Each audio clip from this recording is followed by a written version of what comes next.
G'day and welcome to the Guy Who Sews channel. A few months ago I put out a video showcasing a list of all the different works and progresses that I had.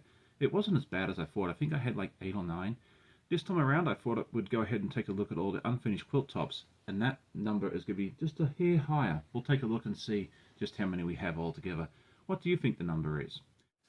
This quilt may have the distinction of being the only one that we have not seen on this channel itself being created, because this was my very first quilt top, or well, one of two.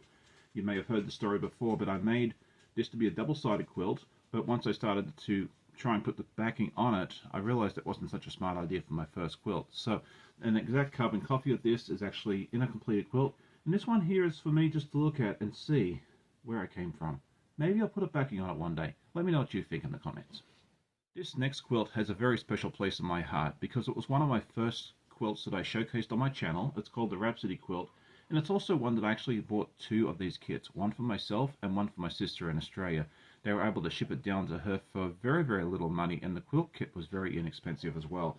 I learnt so much from this quilt kit. I learnt half square triangles, and I got really, really good at them by the time I finished this quilt and quilt design, and it kind of gave me the inspiration and the confidence to do more complicated projects. So the reason I'm able to do the more complicated projects today is in large part because of this quilt. So again, it's going to be very, very special for me for times to come. I don't think this one will ever leave the house.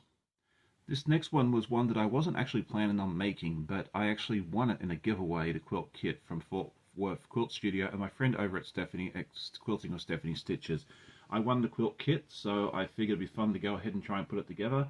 Again, this gave me a lot of practice and that sort of thing there, learning the different blocks, and I think this one turned out really, really nicely. I really do need to get some backing for this and go ahead and quilt it in the near future. This next one was my very first Elizabeth Hartman pattern. It was one that my sister picked out. She was very pregnant with her second child, and she asked me if I could make this particular pattern or something close to it, which was the koalas. And this one has turned out absolutely stunning, and I told her, look, yeah, let's give it a try. I've never done one of her patterns before, but I think I can do it. And as you can see, it turned out absolutely stunningly, and I do really need to get this one quilted sooner rather than later and get it over to her.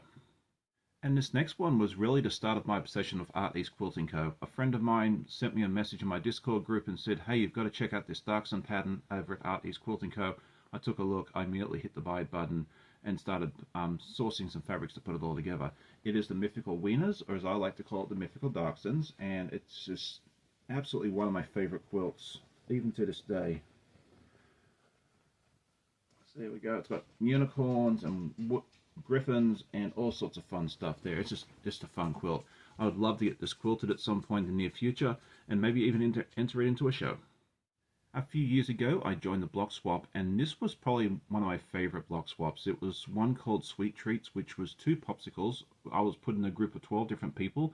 I made 12 of the same block and sent them out to the other 11 people in my group, and I also received one from each of them. And so I figured it'd be fun to put them all together into one, little small lap quilt, and this is the result. I did the one up here in the top, the chocolate looking one, and it was fun that like pretty much everybody had a different color, a different flavor, and it was really interesting to see everybody's different take on this particular quilt. I think I need to put some borders around this just to make it a little bit bigger and then go ahead and quilt it. A few months after I started my channel, I was invited by So Becca to join her and some other content creators to do a charm pack challenge where we picked a charm pack along with a couple of yards of extra fabric and to make something on it on that event. It was one of my first lives. I was absolutely terrified, nervous as all heck, but I made this, started making this beautiful project here, and this is the end result.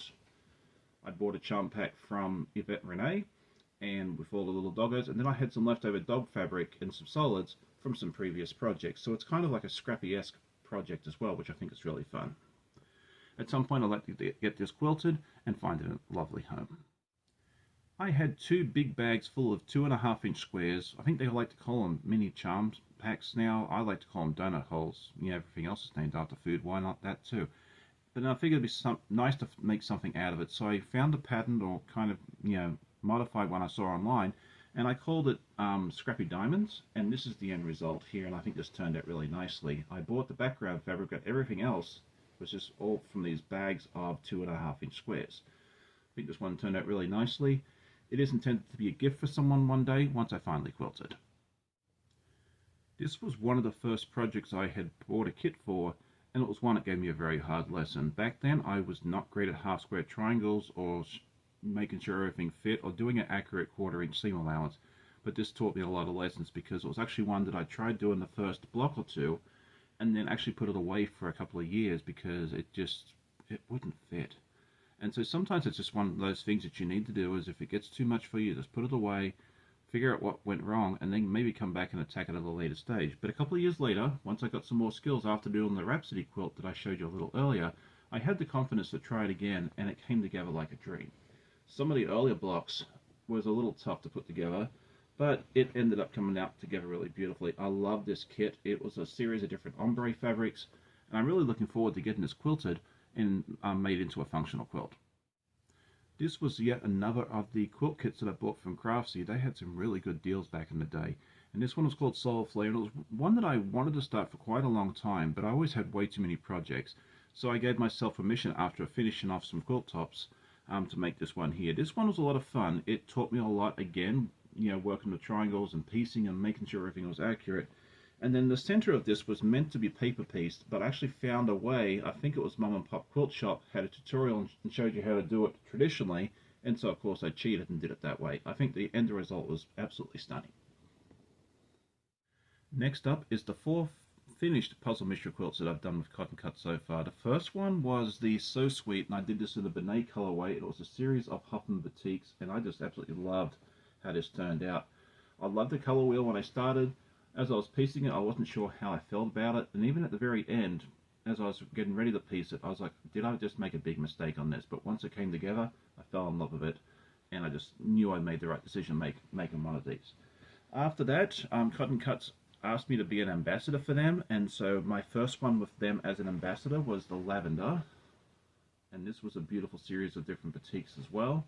Absolutely love that one now. After that, we did Carnival. I did this in a red, white, and blue, and my hope for this, once we get it quilted, is to donate it to Quilts of Valor. And then the last one I finished was the Tree of Life. And this was my first one that I did in the large, and this one's, it's enormous, like 72 by 72. We go ahead and put some borders on that as well. And then the Wild West, you'll get to see it in just a few weeks as well, because that one's almost coming to an end. This next one was a collaboration between myself and my friend Donna over at Handmade by Yin with Donna. And she found the pattern and thought it'd be really fun for us to do this together as a collaboration because everyone knows how much I love darksins. It's called All Wrapped Up, and it's a great scrap buster as well because you can actually use all your different scraps to make the body of the dog. So you can see this here, you can see all the different scraps, and I don't think I repeated a single fabric here, or if I did it was one. And there's his little tail. This one's so much fun, and I do intend on gifting this to a friend of mine once it's quilted. This one was also a collaboration with another friend of mine, Stephanie from Stephanie Stitches, and I forget the name of the pattern. I modified it slightly, and it's all dinosaur prints. I found these beautiful dinosaur batiks over at So Yeah, and I bought those, and then I just kind of put the rest of it together. I was trying to follow Stephanie's pattern, but I actually cut the green fabric right here in the wrong sections, and I didn't have enough to finish it, so I had to modify it a little bit to make it work. But I think the end result looks really fun. I put the red and yellow in there to kind of make it more look Jurassic Park-esque like the movie. I thought that was fun since that was the logo of the movie. This one was also a collaboration of Stephanie over at Quilting of Stephanie Stitches, and it was called Express Yourself. It's a free pattern as well, which I thought was really neat. And it was a great way for me to use up some of my solid scraps as well. So this is how it looks. I used all different colors, and then I went ahead and used some of the scraps up around the top to make this beautiful border as well. At some point I plan to quilt this one as well and maybe give it a gift, or maybe have it as an extra quilt around the house, because you can never have too many. This one was another collaboration, this time with my friend Becca from over at the So Becca channel. We thought it'd be fun to put an Elizabeth Hartman pattern together. I've been challenging her to do that for quite some time, and so she picked the pandas pattern, and I picked out some of my scrap fabrics to make the bodies, the pandas, because they're all in sweaters. And in the background fabric was stuff I bought in error for another pattern because I misread it. And I think this one turned out really nicely. It's going to be a nice lap-size quilt. Once it's finished and quilted, it's going to go to my wife Amanda as a gift. And this one is probably familiar to many of you that have been watching the channel over recent months and years. This is the first sew along that I did with Art East Quilting Co. and the first one for me to finish. It took a lot of hours, a lot of time, some tears, a lot of seam ripping, but overall it was a fantastic project and I would do it all over again if need be. This is the Wizard of Oz. It's called So Place Like Home, and you can see all the beautiful different blocks here: Scarecrow, Glinda, the Winged Monkeys, the Emerald City, that sort of thing there as well. Definitely one of my favorite quilts. I'm really looking forward to quilting this at some point, but I'm taking my time with this one because I want to make it right. I want to spend some time maybe putting some decorative stitches on there, you know, maybe some of the stuff from the movie, that sort of thing there as well. You know, at some point it will get quilted, but I want to make sure I do it right. So that is all of my completed quilt tops. It's not quite as bad as I feared it might be. Total number is going to be up here on the screen for you. And so I thought I'd give myself a challenge for the rest of the year. I know there's very little hope of me being able to quilt each and every one of these before the end of the year and make myself have no quilts in progress, but I would like to make the net number less than what it currently is. So at the end of the year, I'd like to have less quilt tops laying around at this house waiting for me to quilt them than I currently have at the moment. Do you think I can do it? Let me know in the comments. Let me know how many quilt tops approximately you may have, and if you plan on doing a similar thing as well. Well, thank you so much for joining me. I hope you enjoyed the video today. Let me know what your favorite quilt is in this collection as well. And if you did enjoy it, hit that like button, tell a friend. I always love hearing comments from my viewers. Hope you'll have a great day. Happy sewing, and we'll see you real soon. Bye.